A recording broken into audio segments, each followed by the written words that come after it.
What is a good response to people who reply to an email with "How dare you email me at work"? That does happen sometimes. Sometimes you ignore it, but often you say, "I don't have your personal email, but I didn't want you to miss this," right? So what I would say is a couple of things. First, yes, candidates are going to get angry when you reach out to them at work. Don't pitch a job, right? Ask for a conversation with them, and if it's a little bit more benign, will decrease their aggravation.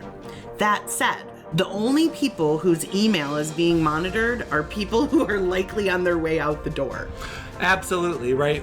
Each of us gets more than 100 work-related emails a day. Typically, on average, I think the number's right now around 112. Now, your 100-person company, it doesn't have some IT guy who reads 10,000 emails a day unless there's an IT guy that reads this person's emails.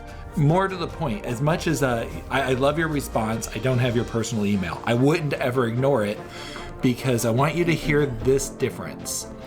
How dare you email my work email is how dare you ask me out in front of my husband. They're not saying how dare you ask me out, how dare you email me. They're saying at my work email in front of my husband, right? Like that idea there means they're a candidate. Like I might take a person like that. First of all, don't respond to that email for about a half hour, no matter what, because I don't know, more than half the time I feel like I get an angry email, "Don't ever email me at work again." And then very shortly after I get an email from a Gmail address saying, "I'm so sorry that I sent you that nasty email. I just didn't know who was monitoring my inbox." So don't respond right away. Give them an opportunity in case they're going to respond to you through a private or personal email.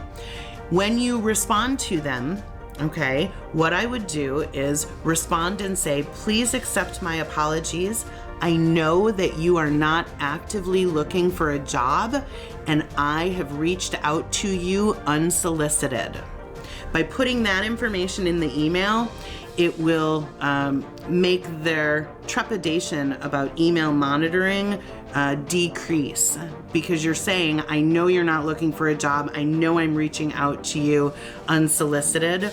And then what I would do is send a follow-up. I'd go to White Pages, get their home address, handwrite a note card that was an apology and a request for their personal email address, and send that to them at home.